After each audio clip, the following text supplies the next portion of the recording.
अस्सलाम वालेकुम। बुलेटिन में खुशामदीद। मैं हूँ शाहज़ेब अहमद और मैं हूँ सबा शेख। बुलेटिन में सबसे पहले बात करेंगे नून लीगी एमपी ख्वाजा इमरान नज़ीर की गिरफ्तारी की। इमरान नज़ीर को मॉडल टाउन में ट्रैफिक वार्डन्स ने रोककर थाने पहुंचाया। मरियम नवाज की नैब दफ्तर आमद पर हंगामा आराई केस में इमरान नज़ीर की गाड़ी इस्तेमाल होने का इंकशाफ हुआ। 2 घंटे पूछगछ के बाद पुलिस ने ख्वाजा इमरान नज़ीर को गिरफ्तार कर लिया है। तफसील जानने के समा के नुमाइंदे आरिफ मलिक से। आरिफ, बताइएगा कि इमरान नज़ीर की गाड़ी पथराव के लिए इस्तेमाल हुई थी, तो क्या अब मुकदमा दर्ज किया गया है? जी, ये जो ख्वाजा इमरान नज़ीर को गिरफ्तार तो कर लिया गया, लेकिन ये उस दिन जो नैब ऑफिस के बाहर पथराव हुआ था, नून लीग के जो कुछ 488 लोग शामिल थे, उनमें ख्वाजा इमरान नज़ीर का नाम भी शामिल था और उसमें 16वें नंबर पर इनके ऊपर भी मुकदमा दर्ज था। तो ये इनकी गाड़ी भी इस्तेमाल हुई थी और ये उस मुकदमे में ये भी मतलूब थे। इन्होंने कोई भी जमानत नहीं करवाई थी, जिसकी वजह से आज इन्हें गिरफ्तार किया गया है। दूसरा, ये जो आज इनकी गिरफ्तारी हुई है, ये सेफ सिटी के जरिए इन्हें गिरफ्तार किया गया कि इनकी गाड़ी का नंबर जो है वो सेफ सिटी के कैमरों से डिटेक्ट हुआ। तो उसके बाद जो है वहाँ पे पुलिस मॉडल टाउन के करीब पहुंची और इन्हें वहाँ से पकड़कर फैसल टाउन थाने लेकर आई। और यहाँ पर जब चेक किया गया तो पता चला कि ख्वाजा इमरान नज़ीर का जब नैब पथराव दफ्तर के बाहर पथराव हुआ था तो उसमें ख्वाजा इमरान नज़ीर का नाम भी शामिल था। तो इसी वजह से जहाँ पर फैसल टाउन थाने ने थाना चूंग जो है वो राब्ता किया और थाना चूंग की पुलिस इस वक्त जो है ख्वाजा इमरान नज़ीर को गिरफ्तार कर थाना चूंग ले गई है और उधर पहुंच चुके हैं। और यहाँ पर ख्वाजा साद रफीक और याद सादिक उनसे मुलाकात करने के लिए यहाँ पर पहुंचे और उनसे बातचीत करने की कोशिश की, लेकिन उस वक्त पुलिस उन्हें जो है वो लेकर जा रही थी। लेकिन ख्वाजा साद रफीक का ये कहना था कि ये जुल्म किया जा रहा है और ये बल्कि पीडीएम को तोड़ने की कोशिश की जा रही है और पीडीएम को नुकसान पहुंचाने के लिए इस तरह के हथकंडे इस्तेमाल किए जा रहे हैं। जी ठीक है, आपको बताएं कि नून लीगी एमपी ख्वाजा इमरान नज़ीर की गिरफ्तारी के हवाले से हमारे नुमाइंदे अपडेट करे थे। आरिफ मलिक, आपका शुक्रिया। ख्वाजा साद रफीक ने इमरान नज़ीर की गिरफ्तारी को सियासी इंतकाम की एक नई लहर करार दे दिया। दावा किया कि पीडीएम और मुस्लिम लीग नून को निशाना बनाया जा रहा है। हुकूमत के पांव कांप रहे हैं, हाथ लरज रहे हैं। जब हुकूमतें जाने लगती हैं तो ऐसी ही हरकतें करती हैं। सियासी इंतकाम की एक नई लहर है जिसका मकसद लोगों को खौफजदा करना है और इसका टारगेट सिर्फ लाहौर का जलसा नहीं होगा। इसका निशाना बुनियादी तौर पे पीडीएम और पीडीएम में पीएमएलएन नंबर 1 पे है। हुकूमत की टांगें भी कांप रही हैं, हाथ भी लरज रहे हैं, दिल भी डूब रहा है और इस हुकूमत के माथे पे पसीना भी है। जब हुकूमतें डोलना शुरू कर दें और लड़खड़ा जाएं तो वो फिर सियासी इंतकाम का सहारा लेती हैं। इमरान खान साहब की हुकूमत रोज़े अव्वल से बातें करने, झूठ बोलने, इल्ज़ाम लगाने, बहुतान तराशी करने, जेलों को अपने मुखालफिन से भरने पे यकीन रखती है। ये आखिरी दिनों के ये सिलसिले हैं। जब आखिरी वक्त आता है तो हुकूमतें ऐसी हरकतें करती हैं। बहरहाल कोई जमहूरियत नहीं है। जमहूरियत के नाम पे मैं समझता हूँ कि फ्रॉड किया जा रहा है। आगे बढ़े और आपको बताएं, नवाज शरीफ जाली मेडिकल रिपोर्ट्स का सहारा लेकर बैरून मुल्क गए या वाकई बीमार थे? तहकीकात के लिए दायर दरखास्त पर chief justice Islamabad high court ने खुसूसी बेंच बना दिया। नवाज शरीफ की जमानत मंजूर करने वाले जस्टिस आमिर फारूक और जस्टिस मोहसिन कियानी 24 नवंबर को समाअत करेंगे। सुहेल रशीद की रिपोर्ट देखिए। नवाज शरीफ की मेडिकल रिपोर्ट्स पर हुकूमती वज़रा के बयानात और सवालात। क्या साबिक वज़ीर आज़म के प्लेटलेट सच में कम हुए थे? मेडिकल रिपोर्ट्स शफाफ तरीके से तैयार हुई थी या नहीं? तहकीकात के लिए दायर शहरी की दरखास्त पर इस्लामाबाद हाई कोर्ट ने 2 रुकनी खुसूसी बेंच तश्कील दे दिया। नवाज शरीफ को बजरिया इश्तिहार सरेंडर करने के लिए दी गई मोहलत खत्म होने पर 24 नवंबर को जस्टिस आमिर फारूक और justice Mohsin Akhtar Kiyani medical reports की कमीशन के जरिए तहकीकात के लिए दायर दरखास्त पर समाअत करेंगे। अल अजीजिया और एवनफील्ड रेफरेंस में मरकजी अपीलें भी उसी दिन समाअत के लिए मुकर्रर हैं। शहरी जमान मुगल की जानिब से दरखास्त में मौक़िफ़ इख्तियार किया गया था कि कई हुकूमती वज़रा मियाँ साहब की मेडिकल रिपोर्ट्स को जाली करार दे चुके। और अभी आपको बताएं कि मुख्तलिफ तरक्याती मनसूबों का संग बुनियाद रख दिया है। वज़ीर आज़म इमरान खान हाफिज़ाबाद में मौजूद हैं और हाफिज़ाबाद यूनिवर्सिटी का भी संग बुनियाद रख दिया गया है। इस वक्त आपको बराह रास्त मनाज़िर दिखा रहे हैं हाफिज़ाबाद से। आपको बताते चलें कि वज़ीर आज़म इमरान खान अब से कुछ देर कबल हाफिज़ाबाद पहुँचे थे और इस वक्त उन्होंने यूनिवर्सिटी का संग बुनियाद रख दिया है। मुख्तलिफ तरक्याती मनसूबों के संग बुनियाद भी रखे गए हैं। आपको बताते चलें कि इससे कबल वज़ीर-ए-आज़म इमरान खान यहाँ से अब से कुछ देर बाद यहाँ पर खिताब भी करेंगे और कारकुनों की बड़ी तादाद यहाँ पर मौजूद है। ये मनाज़िर आप बराह रास्त देख रहे हैं हाफिज़ाबाद के, जहाँ पर कारकुनान की एक बड़ी तादाद मौजूद है। काफ़ी जोश व खरोश देखा जा रहा है और पार्टी तरानी भी अब से कुछ देर कबल यहाँ पर बजाए जा रहे थे और बेसब्री से इंतजार किया जा रहा था कि कब यहाँ पर वज़ीर-ए-आज़म इमरान खान पहुँचेंगे और खिताब करेंगे। पार्टी झंडे भी हाथों में थामे हुए हैं, नारेबाजी भी की जा रही है। इस वक्त आपको बराह रास्त मनाज़िर दिखा रहे हैं हाफिज़ाबाद के, जहाँ पर वज़ीर-ए-आज़म इमरान खान मौजूद हैं और अब से कुछ देर कबल उन्होंने हाफिज़ाबाद यूनिवर्सिटी का और मुख्तलिफ तरक्याती मनसूबों का संग बुनियाद भी रखा है। बिल्कुल, समा की स्क्रीन पर ये मनाजिर भी आप देख सकते हैं। वज़ीर-ए-आज़म इमरान खान इस वक्त हाफिज़ाबाद में मौजूद हैं और उनके साथ वज़ीर आला उस्मान बुज़दार भी मौजूद हैं और अब से कुछ ही देर बाद वो खिताब करेंगे यहाँ पर। और हम देख सकते हैं कि कितनी बड़ी तादाद में यहाँ पर मौजूद है। पार्टी के जो झंडे हैं वो भी उठाए हुए हैं और आज का ये खिताब प्राइम मिनिस्टर का बड़ा अहम खिताब होगा। यहाँ पर वज़ीर-ए-आज़म इमरान खान इस जलसे से खिताब भी करेंगे, जिसकी अब तैयारियाँ की जा रही हैं। कुछ देर बाद प्राइम मिनिस्टर डाइस पर आएंगे, फिर उनकी जानिब से खिताब भी किया जाएगा। आपको बताएं कि यहाँ पर हाफिज़ाबाद यूनिवर्सिटी के हवाले से संग बुनियाद रखा गया है और दीगर जो तरक्याती मंसूबे हैं उनका भी आज संग बुनियाद रखा गया है। प्राइम मिनिस्टर इमरान खान इस वक्त हाफिज़ाबाद में मौजूद हैं। समा की स्क्रीन पर आप मनाजिर भी देख सकते हैं, अवाम का जोशो खरोश भी देख सकते हैं कि किस तरीके से लोग वालियाना तौर पर यहाँ पर मौजूद हैं जलसे में उनके खिताब को सुनने के लिए। और आज प्राइम मिनिस्टर जो है खिताब करेंगे, इंतहाई अहम खिताब होगा। मुख्तलिफ तरक्याती मंसूबे हैं जिनका इनाग्रेशन किया गया है, संग बुनियाद रखा गया है प्राइम मिनिस्टर की जानिब से और इस हवाले से यही कहा जा रहा था कि यहाँ के लोग इस हवाले से बहुत ज़्यादा पुरुमीद थे कि हाफिज़ाबाद यूनिवर्सिटी के हवाले से स्टूडेंट्स जो हैं वो बहुत ज़्यादा पुरुमीद थे कि प्राइम मिनिस्टर यहाँ पर आएँ और उनके लिए भी तालीम के लिए इस तरह के पैकेजेस दिए जाएँ, इस तरह की यूनिवर्सिटी का संग बुनियाद रखा जाए, क्योंकि प्राइम मिनिस्टर बहुत ज़्यादा बात करते हैं एजुकेशन के हवाले से, दीगर तरक्याती मनसूबों के हवाले से। ये एक मंसूबा जो होगा वो संग मील की अहमियत रखता है। आप देख सकते हैं समा की स्क्रीन पर ये मनाजिर हैं। प्राइम मिनिस्टर इमरान खान इस वक्त हाफिज़ाबाद में मौजूद हैं, जहां पर उनके साथ वज़ीर आला उस्मान बुज़दार भी मौजूद हैं और अब से कुछ देर बाद ही उनका खिताब होगा। आपको पता चले हाफिज़ाबाद में वज़ीर-ए-आज़म इमरान खान जलसा गाह पहुँच चुके हैं। बराह रास्त मनाज़िर आपको दिखा रहे हैं। वज़ीर-ए-आज़म ने मुख्तलिफ तरक्याती मनसूबों का संग बुनियाद रखा है। इससे कबल वज़ीर-ए-आज़म पाकपतन पहुँचे थे, जहाँ पर दरगाह बाबा फ़रीद गंज शक्कर पर उन्होंने हाज़िरी दी थी, फ़ातिहा ख़ानी भी की थी, फूल चढ़ाए थे, जिसके बाद वो रवाना हुए थे हाफिज़ाबाद के लिए और अब से कुछ देर कबल हाफिज़ाबाद वो पहुँच चुके थे और उन्होंने वज़ीर-ए-आज़म ने मुख्तलिफ तरक्याती मनसूबों का संग बुनियाद भी रख दिया है। इस वक्त वज़ीर-ए-आज़म जलसा गाह में मौजूद हैं, जहाँ पर कारकुनान की बड़ी तादाद मौजूद है और काफ़ी जोश व खरोश देखा जा रहा है। पार्टी तराने बजाए जा रहे हैं। यहाँ पर अब से कुछ देर बाद वज़ीर-ए-आज़म खिताब भी करेंगे। आपको बताते चलें कि इसके साथ साथ आपको ये बताएं कि सुबह से हम देख रहे थे कि जलसा गाह में तैयारियां जारी थीं और SOPs का भी खुसूसी ख्याल रखा जा रहा था कोरोना वबा के बायस, और जो कुर्सियां हैं वो भी फासले पर लगाई गई थी। इस वक्त हम देख रहे हैं कि यहाँ पर बड़ी तादाद कारकुनान की पहुँची है वज़ीर-ए-आज़म इमरान खान का खिताब सुनने के लिए। और आपको बताएं शहबाज शरीफ फैमिली के खिलाफ मनी लॉन्ड्रिंग केस में एक और वादा माफ गवाह का बयान सामने आ गया है। शाहिद रफीक ने सहूलतकारी और काला धन को सफेद करने का एतराफ़ किया है। बयान में शाहिद रफीक का कहना है कि उन्होंने हमजा शहबाज, सलमान शहबाज, नुसरत शहबाज और राबिया इमरान का काला धन सफेद किया, जिसके लिए उन्हें कमीशन मिलता था। मनी चेंजर शाहिद रफीक ने मजीद बताया कि 2008 में कासिम कयूम के कहने पर 24,30,145 अमरीकी डॉलर की TTs की, जिसकी रकम पाकिस्तान में कासिम कयूम, मुख्तार अहमद और मोहम्मद रफीक फराहम करते थे। शाहिद रफीक का कहना था कि वो अपने कज़न आफ्ताब को टेलीग्राफिक पैगाम भेजते थे, जिसके बाद वो ओमान इंटरनेशनल मनी एक्सचेंज के जरिए रकम पाकिस्तान मुंतकिल कर देता था। और आपको बताएं वफाकी वज़ीर शेख रशीद ने नवाज शरीफ की तकरीर पर बिलावल के बयान को समझदाराना करार दे दिया। मीडिया से गुफ्तगू में कहा पीपल्स पार्टी और नून लीग साथ नहीं चल सकती, 30 दिसंबर तक दोनों की राहें जुदा हो जाएंगी। शेख रशीद का कहना था नवाज शरीफ और मरियम नवाज सियासत को बंद गली की तरफ ले जा रहे हैं। डायलॉग के बजाय जुडो कराटे करने वालों को गैर मुतवक्के जवाब ही मिलता है।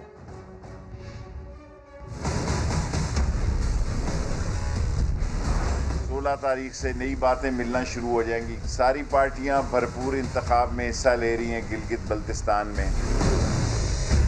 हारने वाले इस हार को तस्लीम करते हैं कि वो नहीं तस्लीम करते। कल बिलावल भुट्टो ने एक जिम्मेदाराना सोच का अंदिया दिया है कि पीडीएम में फ़ौज को निशाना बनाने का या फ़ौज के जनरल्स का नाम लेकर निशाना बनाने का कोई फ़ैसला नहीं हुआ था। 30 दिसंबर से 20 फरवरी तक पीपल्स पार्टी नून लीग के साथ नहीं चलेगी। कम से कम वो इस्तीफे नहीं देंगे। नवाज शरीफ और मरियम साहबा जिस तरफ सियासत को लेके जा रही हैं वो सियासत एक बंद गली की तरफ जाती है।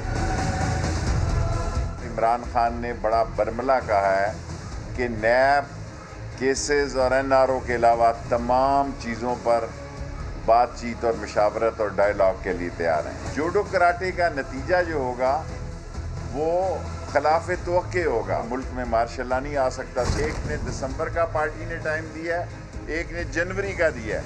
मैं 20 फरवरी को इंशाल्लाह आपको आगे यहाँ बताऊंगा कि इमरान खान 5 साल पूरे कर देंगे।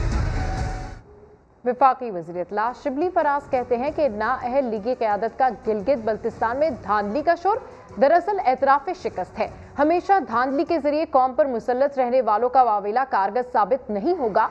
गिलगित बल्तिस्तान के अवाम इन्हें पहचानते हैं। सवाल पूछ रहे हैं इस साल में 5 साल में क्या किया जो अब ना कर सके, वो अब उनके लिए क्या करेंगे।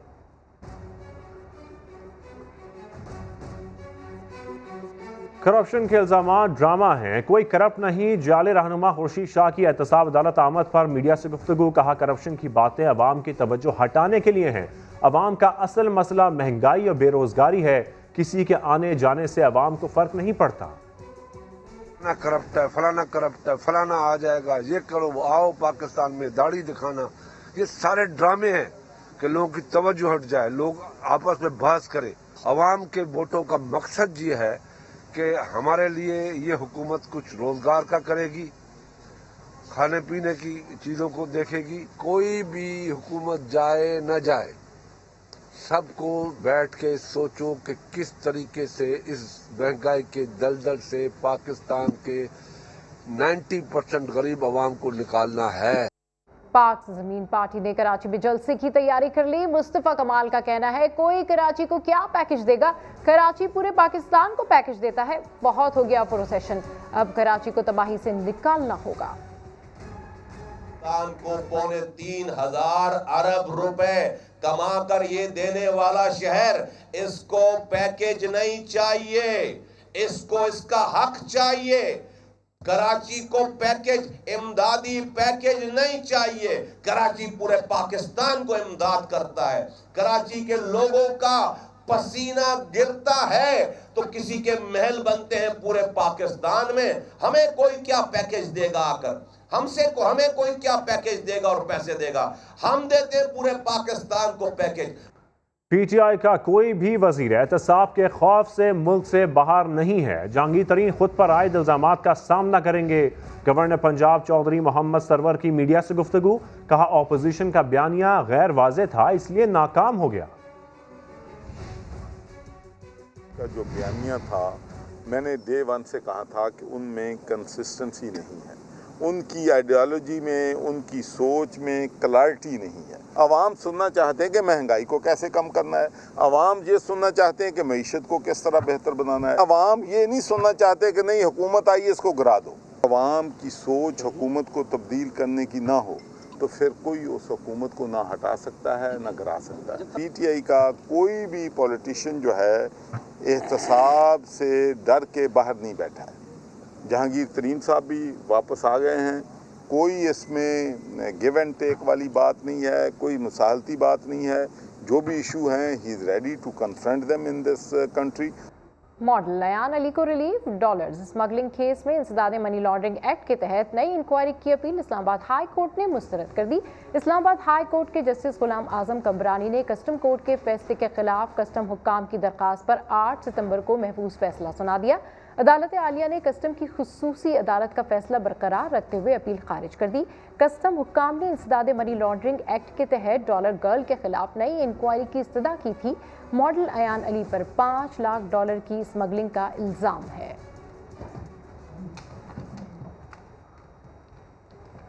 मुल्क में कोरोना वायरस की दूसरी लहर में शिद्दत आ गई। 24 घंटे में मजीद 20 अफराद जान से गए। 3 माह के वक्फे के बाद पहली बार 1500 से ज्यादा नए केसेस रिपोर्ट हुए। वायरस की रोकथाम के लिए बड़े शहरों में मजीद सख्त इक़दाम कर दिए गए हैं। इस्लामाबाद से रिपोर्ट देखिए हरम खान की। एहतियाती के बायस कोरोना फिर बेकाबू। 16 शहर वायरस का गढ़ बन गए। मोहलिक वायरस एक दिन में मजीद 20 अफराद की जानें ले गया। 1502 नए केसेस रिपोर्ट। मुल्क में एक्टिव केसेस की तादाद 16,912 तक पहुंच गई। National command and operation centre के कोरोना की रोकथाम के लिए अहम फैसले। SOPs पर अमल दरामद के लिए 16 बड़े शहरों में इक़दामात सख्त। फेस मास्क की पाबंदी के लिए गिलगित बल्तिस्तान मॉडल अपनाया गया। मास्क न पहनने वाले शहरियों को 100 रुपए जुर्माने के साथ 3 अदद मास्क भी दिए जाएंगे। NCOC ने 20 नवंबर से शादी हॉल्स के अंदर तकरीबात पर भी पाबंदी लगा दी। खुले मकामात पर होने वाली तकरीबात में भी 1000 अफराद शरीक हो सकेंगे। सरकारी और निजी इदारों में वर्क फ्रॉम होम पॉलिसी नाफिज। आधा अमला घरों पर रहकर काम करेगा। नए SOPs 31 जनवरी 2021 तक नाफिजुल अमल होंगे। और शहरी एहतियात करें क्योंकि कोरोना से ज्यादा खतरनाक लहर कमिश्नर ऑफिस से आ रही है। NCOC ने मास्क ना पहनने पर 100 रुपए जुर्माना लगाने का फैसला किया तो कमिश्नर कराची ने 500 रुपए मुकर्रर कर दिए। शाहनवाज अली कादरी की रिपोर्ट। कोरोना का पलटकर हमला। मौसम सरमा शुरू होते ही वायरस फिर गर्मी दिखाने लगा। National command and control centre ने इक़दामात मजीद सख्त किए तो हुकूमत सिंध ने भी आस्तीनें चढ़ा ली। सूबाई महकमा दाखिला के नए हिदायतनामे के बाद अवामी मुकामात पर सख्तियाँ। पब्लिक ट्रांसपोर्ट में भी मुसाफिरों को चेक किया जाने लगा। कमर्शियल गाड़ियाँ, रिक्शे हैं, मिनी बसें हैं। अभी भी मैंने 4L को चालान दिया है, इसलिए हम SOP की खिलाफ वर्जी में 520 का चालान देते हैं। कार में 2 से ज्यादा अफराद के बैठने पर पाबंदी है, जबकि 55 साल से जायद उम्र वालों को दफातर बुलाने पर कंपनीज के खिलाफ एक्शन होगा। कहा गया है कि जरूरी स्टाफ को दफ्तर बुलाया जाए और ऑनलाइन काम को ज्यादा से ज्यादा तरजीह दी जाए। बाशऊर शहरियों ने भी हिफाजती इक़दामात को सराहा। चेकिंग जगह जगह हो रही है, पुलिस की भी, रेंजर्स भी हर जगह मौजूद खड़ी हुई है। ये हमारे लिए फायदा, अगर हम इसको अच्छे से अच्छा करेंगे तो हमारी कौम के लिए अच्छा है। धूल गुब्बार की वजह से आपको बचाव हो जाएगा बहुत, और कोरोना से भी महफूज रहेंगे। दूसरी जानिब शहरी इंतजामिया इम्तियाजी सलूक पर उतर आई। सख्त इक़दामात की आड़ में मास्क न पहनने वालों पर 500 रुपए जुर्माना किया जा रहा है। जिला वस्ती में 26 अफराद से 13,000 रुपए बटोर लिए गए। SOPs की खिलाफ वर्जी पर 4 शादी हॉल्स, 1 दुकान और 2 होटल्स को भी सील कर दिया गया। इंतजामिया खबरदार कर चुकी है कि जिस इलाके में कोरोना के ज्यादा केसेस रिपोर्ट हुए वहाँ लॉकडाउन कर दिया जाएगा। चौधरी शुजात हुसैन का कोरोना टेस्ट नेगेटिव आ गया। सर्विसेज अस्पताल में वज़ीर आला पंजाब और वज़ीर आज़म के मुआवने खुसूसी जुल्फी बुखारी इयादत को पहुंचे। अस्पताल इंतजामिया ने इलाज के लिए मेडिकल बोर्ड तश्कील दे दिया है। इस हवाले से देखिए दानियाल उमर की रिपोर्ट। सीनियर सियासतदान और काफ लीग के रहनुमा चौधरी शुजात हुसैन बीमार पड़ गए। सर्विसेज अस्पताल में इलाज जारी, कोरोना टेस्ट नेगेटिव आ गया। उनकी हालत की खबर सुनकर वजीर आला उस्मान बुज़दार अस्पताल पहुंचे और डॉक्टरों को बेहतरीन इलाज मुआवजे की हिदायत की। वजीर आजम की हिदायत पर मुआवने खसूसी जुल्फी बुखारी और वफाकी वजीर आजम सवाती ने भी इयादत की। वजीर सेहत यास्मीन राशिद अस्पताल आई और मीडिया को बताया कि उनकी तबीयत अब बेहतर है। अल्हम्दुलिल्लाह बहुत बेहतर है। असल में निमोनिया का अटैक हुआ था उनको और उसकी वजह से कुछ थोड़ा सा सांस खराब हुआ था। अब माशाल्लाह उनका ऑक्सीजन जो है वो वेल मेंटेन्ड है। साबिक सदर आसिफ अली जरदारी ने परवेज इलाही से टेलीफोनिक राब्ता किया और चौधरी शुजात हुसैन की खैरियत दरियाफ्त की। कैमरामैन खुरम फयाज के साथ दानियाल उमर, समा, लाहौर। वज़ीर आला पंजाब उस्मान बुज़दार इस वक्त जलसा आम से खिताब कर रहे हैं, आपको बराह रास्त दिखाते हैं। एक दफ़ा फिर शुक्रिया जनाब वज़ीर आज़म साहब। 25 साल पहले आपने जो अपनी सियासी जिद्दोजहद शुरू की है और 2018 से हमने इस सफ़र का आगाज़ किया। अल्हम्दुलिल्लाह हम पूरी ईमानदारी और दयानतदारी के साथ आवाम की खिदमत कर रहे हैं और इंशाअल्लाह करते रहेंगे। जनाब वज़ीर आज़म साहब, आपने ही इन लोगों को इनका हक़ मांगना सिखाया और एहतसाब को अपनी ताकत करार दिया और हमेशा साबित कदम रहे और हर मुश्किल में सुरखरू रहे। आपने हमेशा असूली सियासत की है आपने किसी ज़ाती मफाद को सियासत में आड़े नहीं आने दिया। इससे पहले जो इस मुल्क में जो तरीक़ाकार था, जिस तरह से निज़ाम हुकूमत चलाया जाता था, इसमें तजर्बाकारी से ज़्यादा अदाकारी शामिल हाल थी। मैं आपका शुक्रगुज़ार हूँ कि जिस तरह से आपने मसला कश्मीर को दुनिया के सामने पेश किया और नामूस रिसालत पे जो दो टोक मौक़िफ़ अख्तियार किया, पूरी कौम आपकी मशकूर है। वज़ीर आला पंजाब उस्मान बुज़दार इस वक्त जलसा हमसे खिताब कर रहे हैं। उनका कहना है कि हम पूरी ईमानदारी के साथ आवाम की खिदमत कर रहे हैं। इस शानदार इस्तकबाल का मैं आपका शुक्रिया अदा करता हूं, बहुत बहुत शुक्रिया। मैं आज सबसे पहले शौकत और आपके वालिद मेहदी भट्टी आपको मुबारक देता हूं, खराज तहसीन पेश करता हूं कि आज आपने ये ऑर्गेनाइज किया इतना बड़ा जलसा।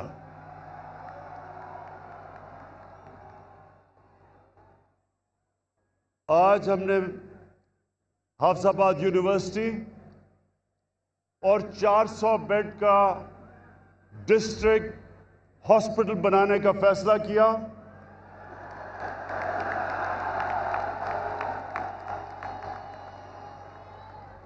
और इंशाअल्लाह ये हम जल्दी से जल्दी इसलिए बनाएंगे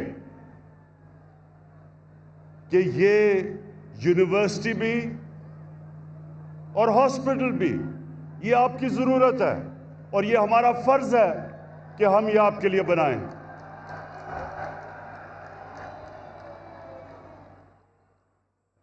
उससे ज़्यादा हाफिजाबाद, उससे ज़्यादा मुझे इस चीज़ की खुशी है कि पंजाब गवर्नमेंट ने फैसला किया कि 2020 तक, इस साल तक 50% पंजाब को हेल्थ कार्ड, हेल्थ इंश्योरेंस दी जाएगी और अगले साल 2021 में सारे पंजाब के लोगों को हेल्थ इंश्योरेंस, हेल्थ इंसाफ कार्ड मिलेगा। अब मैं आपको समझाना चाहता हूं कि हेल्थ कार्ड है क्या। ये मेरी बहनें आप खास तौर पे सुने। एक घर में सफेद पोश घर, तनख्वाहदार लोगों का घर, मजदूर का घर, अगर बीमारी होती है वालिदैन को, बच्चों को, तो ये जो हेल्थ कार्ड है ये एक खानदान में 10 लाख रुपए तक कहीं भी इलाज करवा सकेंगे। सरकारी अस्पतालों में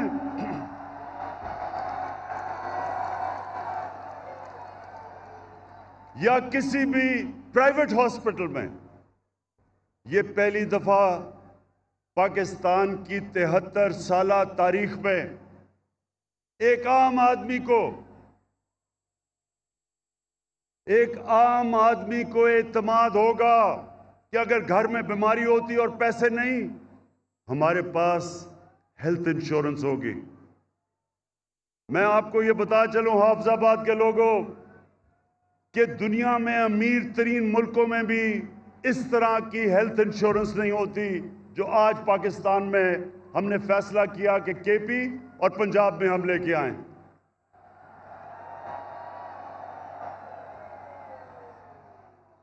इससे क्या होगा? इससे होगा क्या?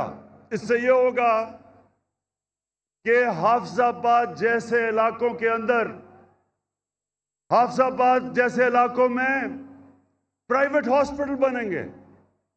और प्राइवेट हॉस्पिटल इसलिए बनेंगे कि हेल्थ कार्ड की वजह से हर कोई इलाज करवा सकेगा।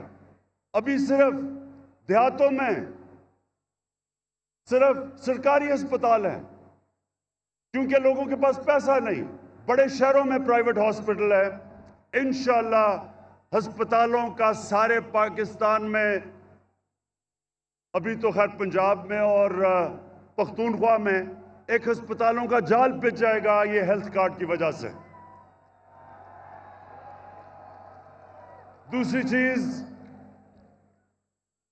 जो चीफ मिनिस्टर पंजाब ने बात की, जो उस्मान बुज़दार ने बात की कि पनाहगाह, हमने पाकिस्तान में पहली दफा शहरों के अंदर पनाहगाह बनाई। किसके लिए? मजदूर आता है काम करने के लिए, पनाहगाह में वो ठहरता है, उसके पैसे बच जाते हैं, किराया बच जाता है, खाना मिलता है, खाने के पैसे बचते हैं और वो सारा पैसा अपने बीवी बच्चों को भेजता है। ये पहली दफा पाकिस्तान के अंदर पनाहगाह बनी है और मुझे खुशी ये है कि ये हमारा जो सफर है पाकिस्तान को फलाई रियासत बनाने का, वो शुरू हो चुका है।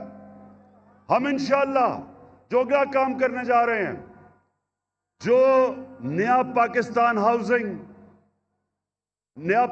हाउसिंग का मतलब क्या कि आज तक अगर आपके पास पैसा है तो आप घर बना सकते हैं, अगर पैसा नहीं है तो किराए के घर में ठहरना पड़ता था।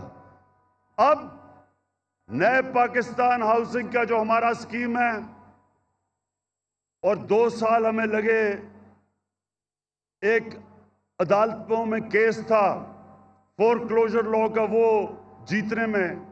अब ये होगा कि बैंकों से 5% सूद के ऊपर हम पैसे लेंगे और वो एक 5 मरले के घर कोई भी बना सकता है 5% सूद पे, और लंबी किस्तें, यानी कि जो आप किराए के ऊपर जो आप किराया देते हैं वो आप किस्तें देंगे और घर आपका अपना हो जाएगा, अपने घर पे छत हो जाएगी।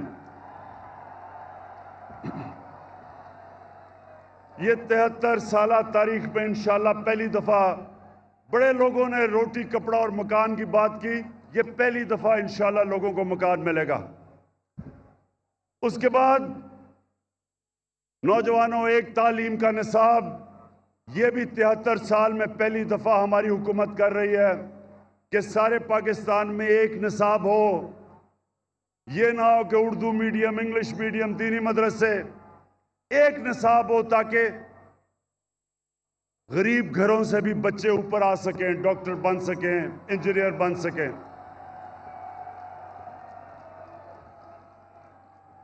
जब 2013 में तहरीक इंसाफ की हुकूमत आई पख्तूनख्वा में, तो 3 साल तक हम सुनते रहे कि जी किधर है नया पख्तूनख्वा।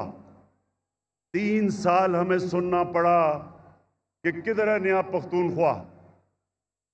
जब इलेक्शन हुआ, और पख्तूनख्वा की एक तारीख है कि वो एक जमात को दूसरी दफा बारी नहीं देते, लेकिन तहरीक इंसाफ जब इलेक्शन हुआ तो पहले से ज्यादा वोट मिली, 2/3 अक्सरियत मिली पख्तूनख्वा में 2018 में। क्यों मिली? इसलिए कि हमारे दौर में गुर्बत पख्तूनख्वा में 27% से गिर के 18% पे आ गई। 9% गुर्बत कम हुई उस सूबे में जिधर वॉर ऑन टेरर, वो जंग की वजह से तबाही थी। वो सूबा जिधर सरमायाकार बिजनेसमैन छोड़ के इस्लामाबाद आ रहे थे, जिधर पैसे वाले लोग सूबे से बाहर जा रहे थे, फैक्ट्रियां बंद हो रही थी, उस सूबे में 9% गुर्बत कम हुई 27% से 18% पे। इसलिए लोगों ने वोट दी। और इंशाअल्लाह यही इंशाअल्लाह मेरा ख्वाब है पाकिस्तान के लिए कि हम अपने मुल्क में गुर्बत कम करें, सारी पॉलिसी बनाएं निचले तबके को ऊपर लाने के लिए।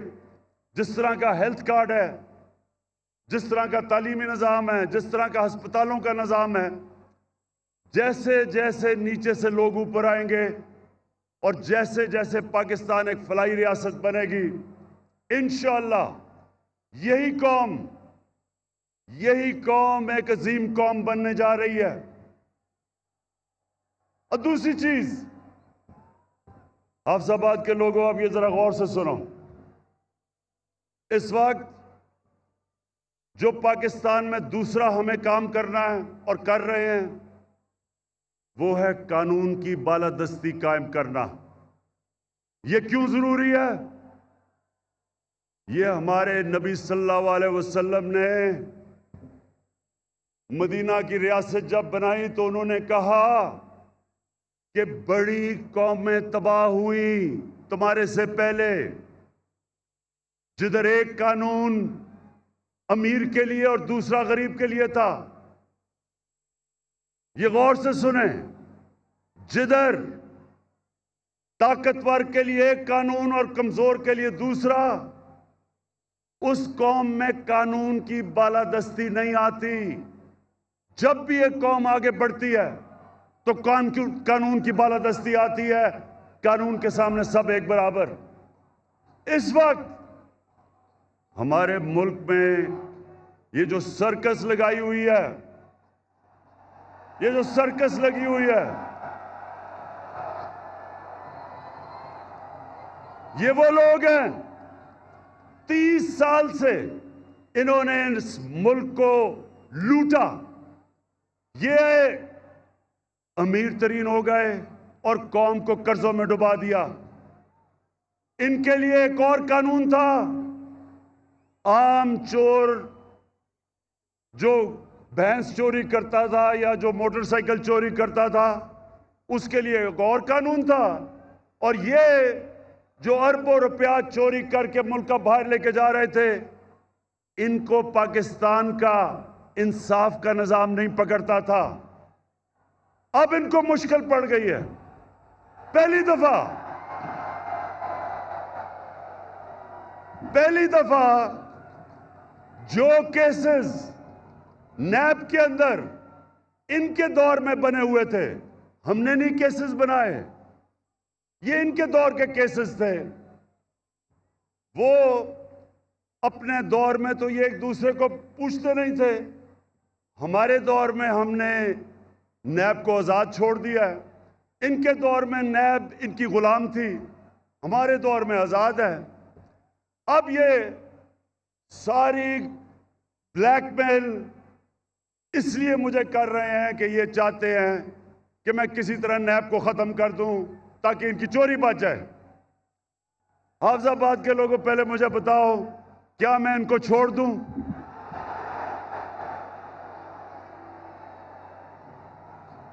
कहीं आपको इनके ऊपर तरस तो नहीं आ रहा?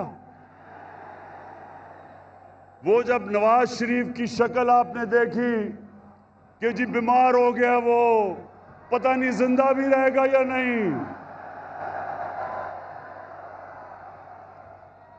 बड़े लोगों ने मुझे कहा, इमरान खान ये तुम क्या कर रहे हो, बेचारा मर ही ना जाए, पता नहीं जहाज पे भी चढ़ेगा या नहीं।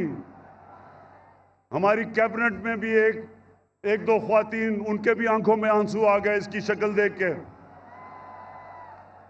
जैसे ही लंदन गया, लंदन की ऐसी हवा लगी कि सारी बीमारियां खत्म हो गई। तो ये जो सब इकट्ठे हैं, मैं इन सारों को आज पैगाम देना चाहता हूं कि देखें, आज तक आपका उन लोगों से मुकाबला था, या वो उनको अपनी कुर्सी की ख्वाहिश थी, या वो आप ही की तरह करप्ट थे। आज आप सबका मुकाबला इमरान खान से है। एक वो इंसान जिसको अल्लाह ने मुकाबला करना सिखाया है। मैं आज आप सबको कह रहा हूं कि आप जो मर्जी कर लें, जितने मर्जी जलसे करने हैं कर लो, लेकिन जब तक आप इस मुल्क का लूटा हुआ पैसा वापस नहीं करेंगे, आपको नहीं छोड़ूंगा।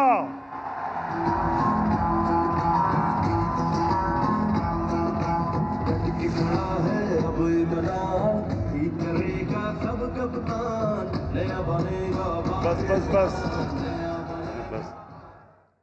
अच्छा,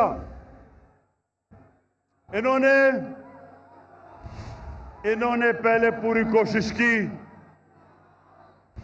कि माशियत के ऊपर कहा जी माशियत खराब हो गई, इसको निकाल दो। फिर कहे जी महंगाई हो गई। इनके पिछले 10 साल में देखें कितनी दफा महंगाई आज से बहुत ज्यादा थी। फिर कहा जी कि वो कोरोना के अंदर इमरान को नहीं समझ कि वो जिस तरह नरेंद्र मोदी ने बंद किया था अपना मुल्क, इमरान खान को भी करना चाहिए। अल्लाह अल हक है, अल्लाह का शुक्र अदा करता हूं, उसने हमने कोरोना से भी बचा दिया। फिर इन्होंने एक फैटफ, एक ऐसी चीज है जिसमें पाकिस्तान को इनकी वजह से ग्रे लिस्ट में डाला हुआ है।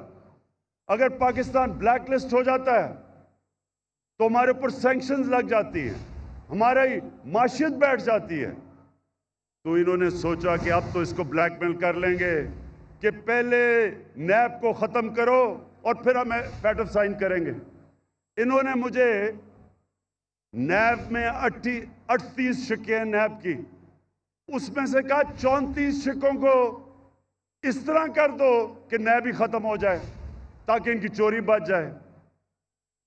जब मैं नहीं माना तो इन्होंने क्या किया कि इन्होंने अदलियों पे भी हमला किया। 3 चीफ जस्टिस बैठे हुए थे जिनके खिलाफ इन्होंने बातें शुरू कर दी कि जी नवाज शरीफ ने कहा फैसला ही गलत था। 3 चीफ जस्टिस थे, अदलियों का भी अटैक किया और फिर पाकिस्तान के आर्मी चीफ और ISI चीफ को अटैक किया। आर्मी चीफ और ISI चीफ को अटैक करने का मतलब फौज को अटैक करना। यहां मेहदी भट्टी बैठे हैं, इनका बेटा बलूचिस्तान में शहीद हुआ। इस तरह के कितने हमारे फौजी शहीद हुए हैं हमें हमारी हिफाजत करते हुए।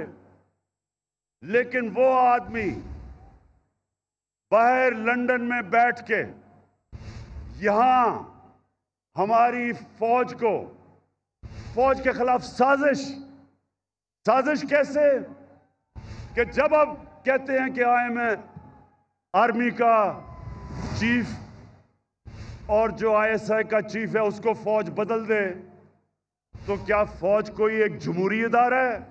क्या उन्होंने नो कॉन्फिडेंस मोशन पास करना है? वो ये कह रहा है कि फौज के अंदर बगावत की जाए, वो ये कह रहा है कि फौज कू करे, यानी कि हमारी फौज तबाह हो। अपनी चोरी बचाने के लिए नवाज शरीफ तुम इधर तक पहुंच गए हो कि हिंदुस्तान की जुबान बोल रहे हो अपनी फौज के खिलाफ। इससे मेरा अज़म और मजबूत है कि तुम्हारी तरह के लोग, तुम्हारी तरह के मीर जाफर, मीर सादिक और मीर रियाज सादिक, इनको इंशाअल्लाह जब तक हम इनको कानून के नीचे नहीं लेके आएंगे और इनका पैसा नहीं निकालेंगे, इंशाअल्लाह मैं इनको नहीं छोड़ूंगा।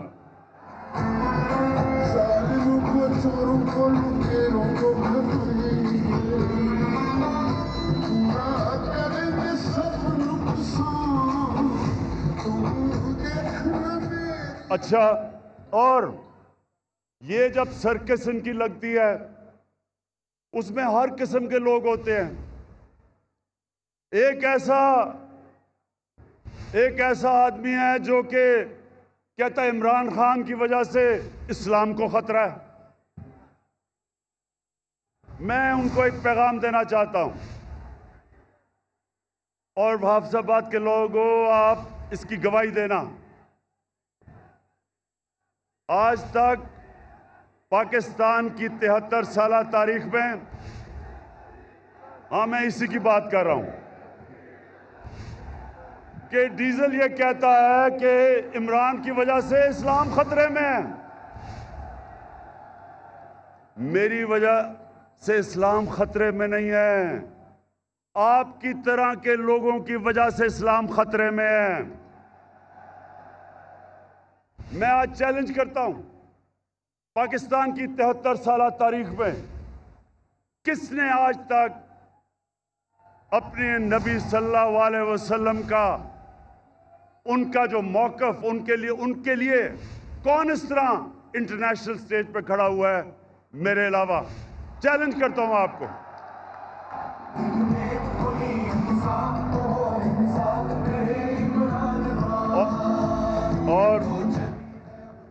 और ये मैं आपको बता दूं, ये किसी वोट के लिए मैंने नहीं किया, ये मेरा ईमान का हिस्सा है। हमारे नबी सल्लल्लाहु अलैहि वसल्लम हमारे दिलों में बसते हैं। आखिर में ये सारे जो सर्कस लगाई हुई है, ये कहते हैं कि इलेक्शन में धांधली हुई, ये सारे कहते हैं कि इलेक्शन में धांधली हुई। मैं इनसे सबसे पहले सवाल पूछता हूं कि अगर इलेक्शन में धांधली हुई तो मैंने तो आपको कहा था कि जिधर भी धांधली हुई हम तैयार हैं इलेक्शन खोलने के लिए। क्यों नहीं आ पाए? मैं आपको बताता हूं क्यों नहीं आए। 2013 में 137 पिटिशंस थी जिन्होंने कहा कि इलेक्शन में धांधली हुई नेशनल असेंबली में। 2018 में 137 की बजाय 90 थी, 50% कम पिटिशन थी।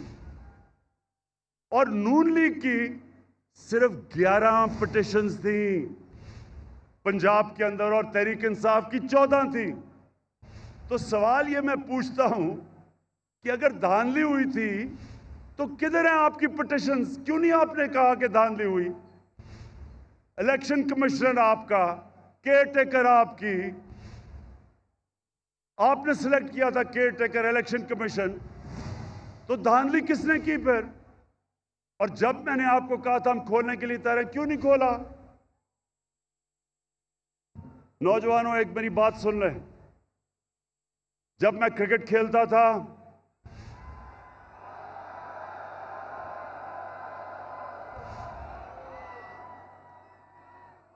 तो मेरे दौर में अपने अपने अंपायर होते थे।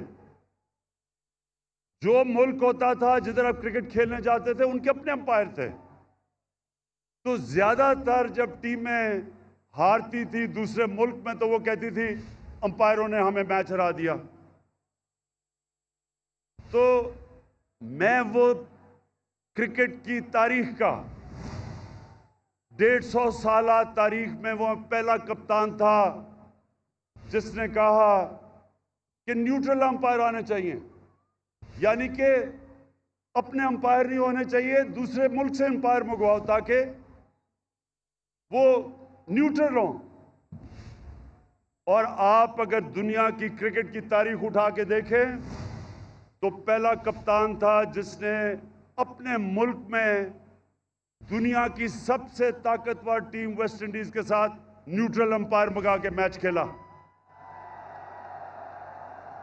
और फिर दूसरी टीम जो मंगवाई न्यूट्रल अंपायर से, हिंदुस्तान से जब हमारा मैच होता था ना पाकिस्तान उधर जीतता था क्योंकि जब टीम हारने लगती थी उनके अंपायर आ जाते थे, ना हिंदुस्तान यहां जीतता था और कई दफा हमारे अंपायर भी हमारी मदद करते थे। तो मैं पहला कप्तान था जिसने हिंदुस्तान में जाके हिंदुस्तान के अंपायरों के होते हुए हराया हिंदुस्तान को। और फिर बस और फिर जब हिंदुस्तान पाकिस्तान आई तो हमने न्यूट्रल अंपायर से उनके साथ मैच खेला और हमारी वजह से आज दुनिया की क्रिकेट में न्यूट्रल अंपायर हैं। जो हारता है वो हार मान जाता है, वो कहता है क्योंकि अंपायर अब न्यूट्रल है। आज मैं आपके सामने वादा करता हूं अपनी कौम से, ये मेरी हुकूमत है जो पहली दफा पाकिस्तान में एक ऐसे इलेक्शन करवाएगी कि जो हारेगा वो भी मानेगा कि इलेक्शन साफ और शफाफ हुआ है। इसके लिए हम कई चीजें कर रहे हैं। हम इलेक्ट्रॉनिक वोटिंग कर रहे हैं। हम एक इलेक्ट्रॉनिक वोटिंग यानी टेक्नोलॉजी का फायदा उठाएंगे। हम इसके ऊपर पूरा काम कर रहे हैं। हम इंशाल्लाह सारे वो कदम उठाएंगे कि ऐसा इलेक्शन होगा जो सिर्फ पाकिस्तान में एक दफा हुआ था 1970 में, जब सब ने कहा कि साफ और शफाफ इलेक्शन है। उसके अलावा सारे इलेक्शनों में जो हारता था वो कहता था कि इलेक्शन में धांधली हुई। ये जो अब इलेक्शन होगा, हम इलेक्शन रिफॉर्म्स कर रहे हैं, टेक्नोलॉजी लेके आ रहे हैं। जो जो चीज़ें हमने पूरा स्टडी किया कि कैसे साफ होगा, सारी इस्लाहत कर रहे हैं। और इंशाअल्लाह जिस तरह क्रिकेट की दुनिया में मैं पहला कप्तान था जो न्यूट्रल अंपायर लेके आया, आज इंशाअल्लाह पाकिस्तान भी याद रखेगा कि वो हुकूमत आई जिसने पहली दफा पावर में होते हुए साफ और साफ इलेक्शन करवा के भरपूर तरीके से इलेक्शन जीता। मैं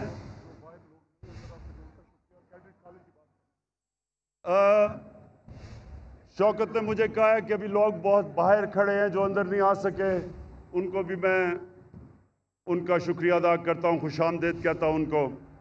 और मैं आखिर में ये फिर कहता हूं कि हमने सारे जो इलाके हमारे पीछे रह गए थे और हाफिजाबाद भी पीछे रह गया था, हम आपके लिए पूरा काम करेंगे।